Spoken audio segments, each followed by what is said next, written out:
एक बात बताइए, मार्केट में बिग मूव कब होता है? मेरे और आपके लेने से? बिल्कुल भी नहीं। न आज हुआ है, न कल होगा, ठीक है? सो बिग मूव जो करवाता है, वो करवाता है स्मार्ट मनी। मतलब बिग इंस्टीट्यूशन, बैंक्स, ऑपरेटर्स, जिसके पास बड़ा मोटा पैसा है। वो जब पैसा लगाएगा तो मार्केट भागती है, चलती नहीं है। और हमें उस भागते हुए मार्केट को बस पहचानना है और एंट्री लेनी है, क्योंकि इन लोगों से लड़के आप नहीं जीत सकते, इन लोगों के साथ चल के जीत सकते हो। और जब भी ये पैसा लगाते हैं एग्जैक्टली तो मार्केट में मोमेंटम तो बहुत बढ़िया आता है। और एक बायर की बात करें तो एक बायर जैसे 3 तरीके की मार्केट होती है, उसमें 2 तरीके में मार्केट में लॉस ही करता है एक बायर। जैसे लेट्स से मार्केट वॉलेटाइल है, कहीं नहीं जा रही, ना आपके खिलाफ है ना आपके साथ है, आपका लॉस है फिर भी टाइम डिके। दूसरी चीज़ की बात करते हैं जब मार्केट आपके खिलाफ है, मतलब आप एंट्री ले रहे हो, मार्केट आपके एसएल की तरफ चली जा रही है, तो भी आपके एसएल जाना है। सिर्फ एक तरीके में आप कमाते हो, जब आपने ट्रेड लिया और मार्केट आपके डायरेक्शन में जा रही।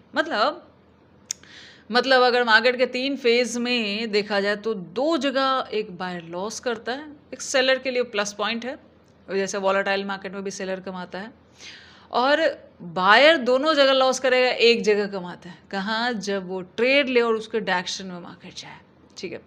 और अगर स्कैल्पिंग की मैं बात करूँ तो स्कैल्पिंग एक हद तक ठीक है, मतलब ठीक है, हम कुछ नहीं से कुछ ले लेते हैं, बट स्कैल्पिंग कभी भी आपको पैसा बना के नहीं देगी। स्कैल्पिंग कभी भी ऐसी नहीं चलती कि आपको महीने का लॉस कवर करके दे दे। और स्कैल्पिंग ऐसे भी नहीं चलती कि हो सकता है आपने previous day because of over trading, because of XYZ reason थोड़ा ज़्यादा लॉस कर दिया हो। स्कैल्पिंग अगर नेक्स्ट डे करोगे तो ठीक है, आप थोड़ा बहुत निकाल लोगे, लेकिन आप अगर थोड़ा बहुत लॉस ज़्यादा कर दिए या 3-4 दिन से लॉस, उतना कवर करके स्कैल्पिंग नहीं देती। मैं स्कैल्पिंग को बुरा नहीं करी, बहुत बढ़िया है। बहुत बार मार्केट कुछ नहीं कर रही होती तो स्कैल्पिंग हमारे काम आती है। लेकिन स्कैल्पिंग से कहने का ये मतलब है कि आप वेल्थ नहीं बना सकते। कई बार मार्केट इतना बढ़िया मूव देता है कि आपको हफ्ते का, महीने का लॉस कवर करके बहुत अच्छा प्रॉफिट दे रहा होता है, और उस ट्रेड में आपको समझ नहीं आता कि कहाँ एंट्री लें, समझ नहीं आता कि कहाँ तक टारगेट रखें, क्योंकि कुछ स्ट्रैटेजी है ही नहीं ऐसी। सो ट्रेडिंग के जो ये 8 साल गुजरे, इस 8 सालों में शुरुआत के 2 साल तो मैंने कुछ समझा ही नहीं, मतलब सिर्फ मार्केट में गवाया। उसके बाद से समझना चालू किया, ट्रेड करना चालू किया, मल्टीपल स्ट्रैटेजी यूज़ करना चालू किया, तो समझ में इतना आता है कि कई बार ऐसा होता है कि हम अपनी गलती की वजह से लॉस करते हैं। कई बार ऐसा होता है कि मार्केट हमारे सेटअप की वजह से लॉस ले लेती है। भाई इंसान ही है ना, ओवर ट्रेड्स भी लॉसेस का कारण होता है। सो अगर हम कोई बिग मूव पकड़ लें या बिग मनी जहाँ एंट्री लेता है, वैसी स्ट्रैटेजीज अगर कुछ हमारे हाथ लग जाए तो बहुत बढ़िया होता है। पूरे हफ्ते का, कभी कभी महीने भर का लॉस कवर करके दे देता है। ऐसा भी मोमेंटम मार्केट करता है, और उस मोमेंटम एक ट्रेडर का सिर्फ एक ही काम होता है, उस मोमेंटम को पहचानना, उसमें टाइमली एंट्री लेना, देन मार्केट को मूव करने देना और प्रॉफिट को होल्ड करना, क्योंकि अगर वहाँ होल्ड नहीं करोगे तो काम नहीं चलेगा। सो ये पूरा सेटअप कैसे तैयार होता है, ठीक है। और बिग मनी एग्जैक्टली कहाँ पे एंट्री करते हैं, और देखा जाए तो बहुत ज़्यादा फास्टली ये मूव हमें देखने को मिलता है मार्केट में, क्योंकि बिग प्लेयर्स एंटर हो रहे हैं तो मोमेंटम करवाएंगे। इस स्ट्रैटेजी में हम 2 टाइम फ्रेम का इस्तेमाल करते हैं। पहला आवरली टाइम फ्रेम, दूसरा एंट्री का time frame, 5 minute, 10 minute, 15 minute, जो जिसमें यूज़ करता है। देखो अगर 5-10 मिनट में आप हर स्ट्रैटेजी में चाहोगे, that is okay, but smaller time frame में ना, जितना मेरा खुद का एक्सपीरियंस है, जितनी चीज़ें मैंने टेस्ट कर रखी है, मैंने ज़्यादातर देखा है कि सेटअप फेलियर मिलता है, या स्मॉलर टाइम फ्रेम में टारगेट भी छोटे मिलते हैं। सो ठीक है, मैंने कहा ना छोटा टारगेट इज़ इनफ, लेकिन मार्केट में ज़िंदा रहने के लिए बिग मूव पकड़ना आना चाहिए, ठीक। इस स्ट्रैटेजी में आपको सबसे पहले क्या करना है, आवरली टाइम फ्रेम का इस्तेमाल करेंगे। इसमें क्या करते हैं हम, लेट्स से किसी जोन से मार्केट उठ के ऊपर जा रही है, जाने देते हैं, वहाँ से गिरती है, गिरने देते हैं। फिर मार्केट, समटाइम्स आप एक चीज़ नोट करोगे, 1 आवर में जब जाते हो तो आप क्या नोट करते हो कि इस रेंज में कभी कभी 1 से 2 वीक मार्केट गुजार देती है। आपको इस रेंज को ट्रेड करने के लिए मैं नहीं कह रही हूँ कि इस रेंज में यहाँ खरीदो या यहाँ, ये सब मैं नहीं कह रही। इस रेंज में ये स्ट्रैटेजी ऑन नहीं है जिसकी बात की जा रही है, ठीक है। उसके बाद मार्केट एग्जैक्टली क्या करता है, या तो इसका ब्रेकआउट का ट्राई करेगा या ब्रेकडाउन का ट्राई करेगा, ठीक है। लेट्स से मार्केट जब ब्रेकआउट का ट्राई करता है, एक बात समझ लो मार्केट क्या गेम है एग्जैक्टली। मार्केट ना जो स्मार्ट मनी देखते हैं, हर एक चीज़ जो रिटेलर्स को पता होती है और रिटेलर जैसे सोचता है, क्योंकि आपने भी सुना होगा कि सेटअप और टेक्निकल जो एनालिसिस होता है वो एक लिमिटेड होता है।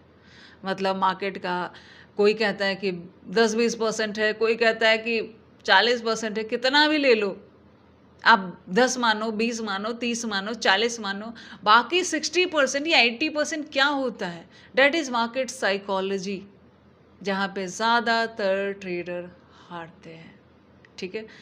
सो मार्केट में एग्जैक्टली क्या चलता है कि 95% लोग क्या सोच रहे हैं और 5% क्या कर रहे हैं, और जो 5% कर रहे हैं वही मार्केट करता है और वहीं पे पैसा बनता है। जो 95% वाली भीड़ है वो पैसा गंवाती है। सो एग्जैक्टली जब इस सेटअप का ब्रेकआउट होता है तो ये स्ट्रैटेजी में थोड़ा सा ऑन होने का ट्राई समझ सकते हैं, बट स्टिल मैं ये नहीं करूँ कि आपको इस ब्रेकआउट को ट्रेड करना है, ये भी मत समझो, ठीक है। ये स्ट्रैटेजी मैंने कुछ टाइम करके देखी है। जब ये सेटअप बनता है ना एग्जैक्टली तो प्रॉफिट अच्छा बनता है। सो जब इसका ब्रेकआउट होता है, और मैं ये नहीं कह रही कि आप तुरंत जाना ट्रेड करें ना, एक बात और समझ लो, जो भी स्ट्रैटेजी जो भी चीज़ें बताई जाती है, मेरा उसमें कितना एक्सपीरियंस ऐड ऑन है और आप उसको कितना जानते हो, जानने से पहले ना उसको एक बार देखो चार्ट्स में जो मैंने बताया एग्जैक्टली वो वर्क करता है नहीं करता है, किस मार्केट में कैसे वर्क करता है, then you can use it. First आपको थोड़ा सा उस स्ट्रैटेजी को एनालाइज करना चाहिए, आंख बंद करके कुछ भी ट्रेड मत करें, क्योंकि आपका वैल्यू का आपका पैसा है। सो जब यहाँ पे ब्रेकआउट होता है एग्जैक्टली, उसके बाद मार्केट यहाँ पे आती है घूम के, ठीक है। मेनी ट्रेडर्स जो सोचते हैं कि यहाँ से मार्केट अब ऊपर जाएगी, क्योंकि एक बड़े रेंज, जब ये आवरली टाइम फ्रेम में बात कर रही हूँ ना, तो ये समझो कि मार्केट 400 से 500 के रेंज में घूम रही है, छोटा रेंज नहीं है जिसमें मार्केट एग्जैक्टली घूम रही होती है। सो जब इसका ब्रेकआउट होता है देन दोबारा आती है, देन एज यू नो ये एक रेजिस्टेंस था या एक सप्लाई जोन था, it's became a demand zone. This was the basic of support and resistance and supply and demand also. So जब ये दोबारा टेस्ट करने आती है तो हमें ज़्यादातर ट्रेडर यहाँ एंट्री बनाएंगे और इसको ट्रेड करने का ट्राई करेंगे। अब भाई एक बात बता देते हैं, जो सबको पता है ना, तो वो कभी कभी तो हो जाएगा, पर मैक्स टू मैक्स टाइम पे नहीं होगा, और वो बहुत खतरनाक भी होता है कभी कभी। सो मार्केट एग्जैक्टली क्या करती है, ये ना करते हुए डाउन आना स्टार्ट करती है और इसमें बहुत फास्ट मूव मिलता है। सो इसका एसएल और टारगेट कहाँ तक रखेंगे, कैसे एंट्री लेंगे और कैसे टारगेट डिसाइड करेंगे, उसी की बात यहाँ पे समझने का ट्राई करेंगे। जो सब सोच रहे हैं, आप अगर वही सोचोगे तो आपके साथ वही होगा जो सबके साथ हो रहा है। So let me tell you about this. Firstly आपको 1 आवर चीज़ें समझ गए डिटेल में, 1 आवर को ड्रॉ कर लो, ठीक है। देखिए मैंने 1 आवर का चार्ट यहाँ पे ओपन किया है, आपको 1 आवर टाइम फ्रेम में इसे ड्रॉ कर लेना है। उसके बाद एक रेंज में देख रहे हो मार्केट काफ़ी टाइम फंसा हुआ था, मतलब 1-2 वीक आई थिंक निकाला है इसमें। उसके बाद क्या होता है, इस रेंज को थोड़ा सा ना हम ऐसे ड्रॉ करेंगे, मतलब थोड़ा सा ऐसे broad, okay, which is okay. अब उसके बाद क्या होता है, जब इस रेंज का ब्रेकआउट होता है तो मेनी ट्रेडर्स यही सोचते हैं, या मोस्ट ऑफ द ट्रेडर यही सोचते हैं कि ठीक है मार्केट एक बड़े रेंज का ब्रेकआउट किया, और यहाँ देखोगे तो ये बिग रेंज लगभग 500 के रेंज में मार्केट घूम रही थी, 400 से 500 ये वाला रेंज, ठीक है। सो इतने बड़े रेंज में एक रेजिस्टेंस का जब ब्रेकआउट होता है, देन या सप्लाई जोन का जब ब्रेकआउट होता है, तो मेनी ट्रेडर्स ये प्लान करते हैं कि जोन में हम बाइंग करेंगे और मार्केट आ रही है नीचे, इसको कैसे ट्रेड करोगे, इसको कैसे एंट्री बनाओगे और कहाँ एग्जिट करोगे और कैसे रखोगे, और क्या गारंटी है कि यहीं तक आएगा, नीचे गया तब क्या करोगे, घूम गया तब क्या करोगे, ठीक है। सो एक ट्रेड में जानते हो मल्टीपल चीज़ें इंपॉर्टेंट होती है, entry, exit, stop loss is most important मैं मानती हूँ, टारगेट से ज़्यादा ज़रूरी है स्टॉप लॉस लेना, क्योंकि वो हमारे कैपिटल को बचा के रखता है, और वही बचा हुआ कैपिटल नेक्स्ट ट्रेड में हमारे लिए मतलब अगर काम किया तो प्रॉफिट का काम करता है। So capital is more important, that's why SL is more important. So अभी देखा जाए तो मार्केट इस जोन में वापस आ जाती है, ठीक है, और यहाँ पे जितने लोगों का ये व्यू था कि मार्केट ऊपर जाएगा, और यहाँ से भी ये व्यू था कि मार्केट ऊपर जाएगा, मतलब ये कुछ ऐसा है ना कि मतलब यहाँ कुछ ऐसा व्यू बनता है, उसको ना करके मार्केट डाउन साइड आती है। That's how the smart money is playing, ठीक है, वो कैसे यहाँ पे प्ले करते हैं। सो हावरली टाइम फ्रेम में हमें बस इतना कंफर्मेशन लेना है कि ये जो जोन था इसका ब्रेकआउट हो गया, विच इज़ ओके। ये जो जोन था इसके अंदर वापस मार्केट घूम के आ गया है, बस। अब आपको ना जब इस जोन के अंदर आप वापस मार्केट आ जाता है, देन अब आपको स्मॉलर टाइम फ्रेम में एंट्री ढूंढनी है, और कैसे एंट्री लेनी है, कैसे कंफर्मेशन लेना है, उसकी भी बात करूँगी। और कहाँ तक, क्या यहाँ तक टारगेट रखें, यहाँ तक टारगेट रखें, यहाँ तक टारगेट रखें, कहाँ तक रखें, उसकी भी बात करेंगे।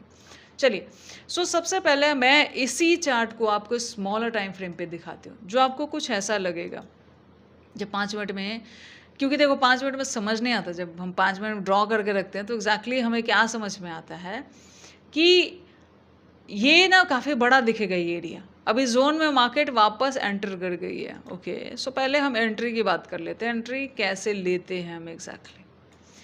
पहले तो ये जो रेंज है, जो ड्रॉ है एग्जैक्टली ये वाला, ये जो रेंज है जहाँ कलर आपको दिख रहा है, इस रेंज के अंदर मार्केट को आने देना है, और इसको ड्रॉ कहाँ करना है, आवरली टाइम फ्रेम पे ड्रॉ करना है। बिग टाइम फ्रेम पे ड्रॉ करो और उसको स्मॉलर टाइम फ्रेम पे आने दो। अब एक बात मैं आपको बताती हूँ, आप एक चीज़ समझ रहे होगे यहाँ पे कि जब तक मार्केट इसके ऊपर है, कभी बाइंग कभी सेलिंग, कभी बाइंग कभी सेलिंग, दोनों चीज़ें चल रही हैं। इवन देखा जाए तो बाइंग की कुछ ढंग की कैंडल्स भी है बीच में, ठीक है। सो मतलब ये है कि बायर है, बाइंग मोमेंटम चल रहा है, बीच में चल रहा है। अब इस कैंडल को देखिए, ऐसा क्या था यहाँ पे जो इतनी बड़ी कैंडल बनी, और इतनी बड़ी कैंडल बनाने के लिए किसी ने कितना पैसा लगाया होगा? थोड़ा बहुत? बिल्कुल भी नहीं, ठीक है। और इससे हम कैसे कंफर्मेशन ले सकते हैं? सो सबसे पहले देखो, एक बात समझ लो, जब तक इस रेंज में है, जो वाइट वाला रेंज है, इस रेंज में जब तक है, बायर एक्टिव है यहाँ पे, इतना समझ लो। इस रेंज में बायर उतने एक्टिव नहीं होंगे, और मार्केट अगर यहाँ से घूम गई तो हम एसएल दे देंगे, क्या कर सकते हैं? हर ट्रेड में एसएल ऑन टारगेट ही होता है। सो हम बस इतना ही कर सकते हैं ना कि हम छोटा एसएल या बड़ा टारगेट लगा सकते हैं, उससे ज़्यादा हम मार्केट को नहीं घुमा सकते, ये भी कंफर्म है, ठीक है। सो इस रेंज में क्या है, बायर एक्टिव है, इसलिए जब तक इस वाइट वाले रेंज में है, आपको कुछ नहीं करना, कोई जल्दीबाजी नहीं करनी, मार्केट को डिसाइड करने दो, मार्केट को, बायर को निकाल के फेंकने दो। इस रेंज में कोई एक्टिविटी नहीं होगी जब इस रेंज में, ये जो कलर वाला एरिया है जो हमने आवरली टाइम फ्रेम पे ड्रॉ किया, इस रेंज में मार्केट को आने दिया जाए। जब मार्केट आ जाती है, then what should we do right now? उसके बाद आपको सिंपली क्या करना है, अब एक चीज़ समझो, मार्केट ने क्या किया, इस रेंज में आने के बाद जो सेलिंग आई है उस पर फोकस करो। अभी देखो छोटी छोटी सेलिंग आ रही है, फिर एक यहाँ से बाइंग दिखाती है, पूरा ये यू शेप जो होता है ना मार्केट में, सेलिंग का साइन होता है। जैसे ए शेप यहाँ पे देखोगे तो कुछ यू शेप बनता हुआ दिखा। सो प्राइस हमें एक कंफर्मेशन देने का ट्राई कर रही है, then we take another confirmation from fib से कैसे लेंगे हम, यहाँ पे इस तरीके से हम इसको ड्रॉ करते हैं, ठीक है। ये मैंने हाइट ले ली, और इस रेंज में जितनी अभी सेलिंग आई यहाँ से, उस सेलिंग को मैंने देख लिया और वहाँ से एक फिब ड्रॉ किया। फिब ड्रॉ करोगे तो आपको एग्जैक्टली 0.5 जो होता है वो एक एंट्री प्रोवाइड करता है, देन दिस सेलिंग हैपन्स, ठीक है। और ये कैंडल पता है इतनी फास्टली बनती है, आप चाहोगे कि इधर बनने के बाद मैं एंट्री लूँ, सोचने ही नहीं देगी, ये भी समझ लो। मार्केट में देखा है कि देखने से पहले कैंडल बन जाती है और बाद में दिखता है, ये दिख रहा है 5 मिनट में, बहुत फास्टली बनती है सी कैंडल, बहुत ज़्यादा फास्टली बनती है। प्राइस आप देखते रहोगे तब तक 100-150 पॉइंट यूँ जंप मार जाती है। सो ये कैंडल बन रही होगी तब आप एंट्री लोगे तो काफ़ी ज़्यादा चीज़ें आपकी छूट जाएगी, इतना समझ लो। So this one is a confirmation zone. और आपका ऐसा देखो, एक बात बता देती हूँ, लेट एंट्री ना सिर्फ टारगेट कम नहीं करती है, एसएल को भी कम करती है। लेट्स से यहाँ कोई एंट्री लिया और यहाँ कोई एंट्री लिया, यहाँ वाले का टारगेट छोटा हो गया लेकिन एसएल कितना बड़ा हो गया, कहाँ रखोगे एसएल? सो अगर आपका एसएल सही बैठ रहा है then you can take a trade. So यहाँ पे देखा जाए तो 0.5 एक कन्फर्मेशन देता है। और ये जो जोन होता है ना 0.5 और 6 वाला, this one is golden zone for selling if market is in selling zone. ठीक है, सो मार्केट जब सेलिंग जोन में होता है तो ये होता है एक गोल्डन जोन, और हमें ना ये 0.786 इसके ऊपर एसएल रखना चाहिए। फिर इसके ऊपर रखने का ये मतलब होता है ना, समटाइम्स क्या होता है ना, ये जो लाइन देख रहे हो ये वाली 0.6 वाली, यहाँ से हल्का हल्का ऊपर चली जाएगी तो क्या इधर एसएल रखोगे तो हिट कर लेगी। सो आप ना ये जो 0.786 वाला, ये जो लास्ट वाला बैरिगेट है, इसके ऊपर एसएल अगर हम रखते हैं तो बच जाता है। और इसके ऊपर अगर एसएल मार्केट ले लिया तो फिर वो घूमेगा भी नहीं। ठीक है, 5th का ये कन्फर्मेशन होता है। सो देन 0.5 पे रिजेक्शन पे हम एंट्री ले सकते हैं। हम अपना टारगेट कहाँ तक रखेंगे? देखो, टारगेट हमारा ये वाला बाउंड्री ज़्यादा टाइम पे होना चाहिए। कारण ये होता है कि इस एरिया में एक अच्छा एक डिमांड जोन है, सो ये प्रॉफिट बुकिंग के लिए बेस्ट एरिया है। उसके नीचे अगर मार्केट जा रहे जाने दो, आप मत सोचो, मैं भी वो भी बताऊंगी कैसे जाता है, बहुत फास्टली और नीचे जाता है। लेकिन ना ग्रीड की एक लिमिट रखनी चाहिए। जैसे देखो यहाँ ये जो दूसरी बार हुआ, ये कोई पहली बार नहीं, वो मैंने कुछ और डेट का दिखाया था, ये कोई और डेट का है। ठीक है, सो यहाँ पे अभी आप देखोगे तो ये अनदर चार्ट है जिसमें मार्केट इसी तरीके से फेक ब्रेकआउट करने के बाद यहाँ तक गिरी है। तो कहाँ ये टारगेट रखोगे? आपको बस यहीं तक टारगेट रखना है। गिर रही है, गिरने दो, वो आपका मैटर नहीं है, उसको गिरने दिया जाए, जहाँ तक वो जाती है जाने दो, कोई बात नहीं। ये एक प्रॉपर अच्छा डिमांड जोन है। सो आपका प्रॉफिट यहाँ निकल ही जाना चाहिए, इधर भी निकल जाए तो भी अच्छा है। दोनों केसेस में मोर देन 300 पॉइंट्स का मूव यहाँ पे मार्केट ने किया हुआ है। ठीक है, सो अभी मैं आपको सिंगल कैंडल के देख रहे हो, सिंगल कैंडल कितना मूव की है। इस सिंगल कैंडल को मैं ड्रॉ करके दिखाऊँ ना तो ये 200 की एक सिंगल कैंडल बनी है, और यहाँ तक अगर मैं लेके आऊँ एग्जैक्टली तो ये पूरा मूव जो इस बाउंड्री तक है 489 पॉइंट का, which is a very awesome and great move. कोई यहाँ निकालता है तो भी 300 है, इधर देखा जाए तो भी 400 का मूव मार्केट ने करके दिया है। सो बात सारी ये है कि ये जब बाउंड्री तक पहुँचती है ना यहाँ तक, तो ये इधर भी जा सकती है, इधर भी। It's a 50-50 zone, so don't take a risk. अगर ये इस तरीके से घूम गया ना तो जो पैसा बना हुआ रहता है वो भी मार्केट काफ़ी हद तक, देख रहे हो, काफ़ी हद तक कम कर देती है। सो यहाँ से गिर रहा है, गिरने दिया जाए, कोई दिक्कत वाली बात नहीं है। जैसे यहाँ पे इस रेंज में गिरा, गिरने दिया जाए, कोई दिक्कत वाली बात नहीं है। यहाँ हटना इज़ ऑल्सो गुड। इस बाउंड्री के आसपास आ जाए तो मार्केट को समझ लेना चाहिए कि डिमांड जोन के पास से घूम सकता है। इधर भी आप हट सकते हो, ये भी this one is also good, हट सकते हैं। और एंट्री के लिए इसमें देखोगे तो इसमें मार्केट ने कुछ इस तरीके से मूव किया है, but this one is also okay. इसमें यहाँ क्या किया है कि इस बाउंड्री के ऊपर क्लोज कर दिया और उसके बाद यहाँ पे गैप डाउन करके इधर आई। ठीक है, अब यहाँ पे हमें एंट्री के लिए कंफर्मेशन चाहिए, इट्स अ फिबोनाची कंफर्मेशन। ठीक है, और यहाँ पे भी देखोगे तो 0.5 is a rejection zone for this. ठीक है, टारगेट वही बेस वाला boundary, this one is a rejection zone. And अब ये जो एरिया होता है, मैं अपनी एक बात बता देती हूँ, मैं हमेशा आधा घंटा 1 घंटा डिपेंड ऑन मार्केट, आधा घंटा तो कम से कम मैं मार्केट देखना पसंद करती हूँ। मुझे कोई जल्दीबाजी नहीं है। जब मुझे मार्केट में बहुत जल्दी अमीर बनना था ना तो मार्केट क्या हाल करती है, यू नो वेरी वेल, सारा कुछ आपसे ले जाती है। सो बेहतर है कि इसमें जल्दीबाजी करना ज़रूरी नहीं है कि मैं अगर यहीं पे ले लूँ तो क्या होगा, घूम गई तब।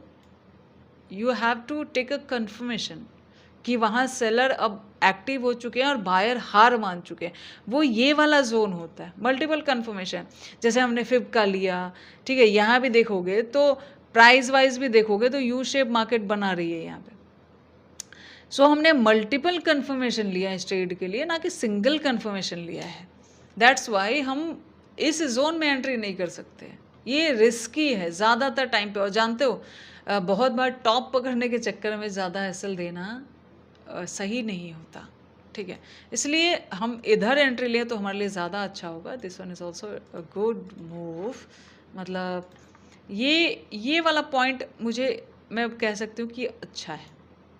It's a good move.